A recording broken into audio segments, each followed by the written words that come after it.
Hai, militer Ukraina dikabarkan akan segera menerima sekitar 60 unit pesawat tempur F-16 bekas dari negara NATO. Pesawat tempur modern bermesin tunggal ini diperkirakan akan dikirimkan ke Ukraina sekitar bulan Juli 2024 ini.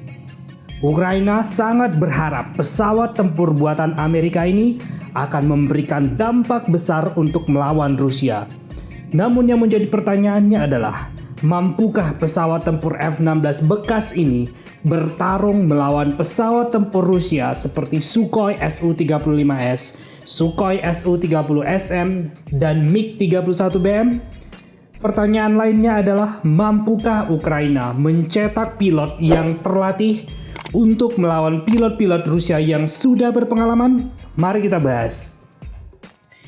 Nah, sekitar 60 unit pesawat tempur F-16 yang disumbangkan Denmark, Norwegia, Belanda, dan Belgia merupakan tipe F-16AB Block 15 OCU yang sudah di-upgrade menjadi standar F-16 AMBM MLU yang cukup modern. Kurang lebih kemampuan pesawat tempur ini setara dengan pesawat tempur F-16AB Indonesia yang juga sudah di-upgrade melalui program EMLU. Meski dikatakan cukup modern, tentunya teknologi pada pesawat tempur bekas ini tidaklah lebih baik daripada pesawat tempur Sukhoi Su-35S Super Flanker dan Sukhoi Su-30SM milik Rusia. Namun, bisa saja Amerika sudah menambahkan sejumlah teknologi baru pada pesawat tempur F-16 untuk Ukraina ini. Sama seperti negara-negara NATO juga sudah menambahkan teknologi NATO pada pesawat tempur Sukhoi Su-24 Venture Ukraina sehingga bisa menembakkan rudal jelajah Storm Shadow yang mematikan. Di sisi lain, Ukraina juga mengalami sejumlah tantangan berat untuk mengoperasikan pesawat tempur F-16 AMBM MLU ini.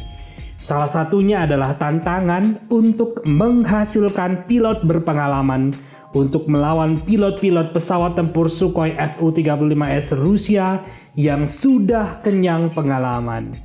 Untuk mengoperasikan sekitar 60 unit pesawat tempur F-16 sumbangan negara NATO, tentu saja Ukraina membutuhkan ratusan orang pilot dan teknisi berpengalaman.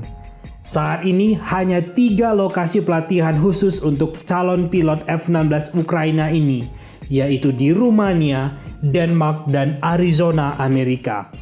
Masalahnya adalah jumlah pilot yang bisa dilatih di lokasi ini sangat terbatas, karena banyak negara pengguna F-16 juga menjadikan lokasi ini sebagai tempat pelatihannya.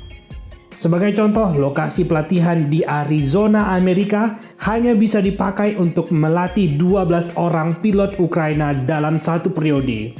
Dan satu periode pelatihan setidaknya membutuhkan waktu sekitar 6 bulan. Sehingga dalam 1 tahun, maksimal hanya tercetak sekitar 20 orang pilot baru.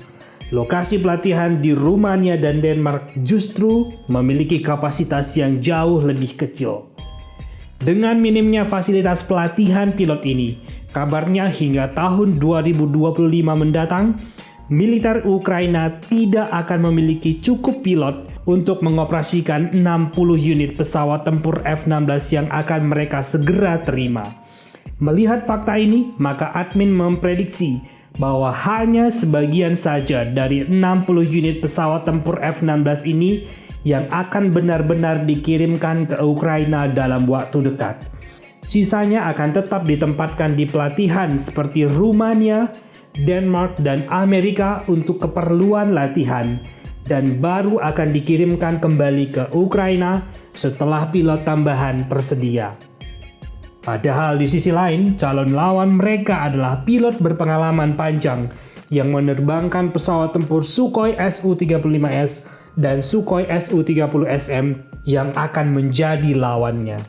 Di sisi lain, pilot pesawat tempur F-16 Ukraina yang baru lulus ini justru akan diperhadapkan pada pertempuran yang sangat mematikan, yang mungkin saja para pelatihnya di Amerika pun belum pernah menghadapinya. Bayangkan saja, pilot yang baru lulus harus menghadapi sistem rudal pertahanan udara berlapis milik Rusia seperti S-400 Triumph, S-300 Grumble, Buk M, Manpats, dan lainnya. Belum lagi harus berhadapan dengan pesawat tempur terbaik Rusia seperti jet tempur Sukhoi Su-35S. Pesawat tempur kelas berat Rusia ini sudah teruji berhasil menembak jatuh 5 unit pesawat tempur MiG-29, 1 unit pesawat tempur Sukhoi Su-27, dan 1 unit pesawat tempur latih L-39 Albatros milik Ukraina. Dengan kemampuan radar Irbis-E yang cukup mumpuni dan juga pesawat peringatan dini A-50 Mainstay, tentu pesawat tempur Su-35S Rusia ini memiliki keunggulan. Sedangkan pesawat tempur F-16 Ukraina hanya akan didukung oleh pesawat NATO dari kejauhan yang tidak akan beroperasi dari wilayah Ukraina sendiri. Masalah lain yang dihadapi militer Ukraina dalam mengoperasikan pesawat tempur F-16 ini adalah minimnya logistik dan depo pemeliharaan yang tersedia. Hal ini karena pesawat tempur F-16 memerlukan dukungan logistik dan pemeliharaan yang memadai agar bisa beroperasi secara optimal. Masalahnya adalah pangkalan militer Ukraina yang menjadi home base pesawat tempur F-16 ini nantinya akan menjadi sasaran utama bagi rudal jelajah dan drone Rusia. Hal ini tentu menjadi ancaman tersendiri bagi eksistensi pesawat tempur F-16 ini di Ukraina. Solusinya mungkin saja pesawat tempur F-16 ini akan berpangkalan di luar Ukraina.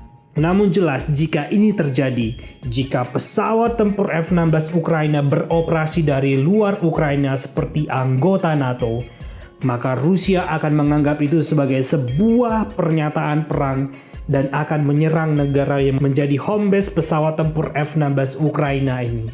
Tentu dampaknya akan menjadi perang dunia ketiga.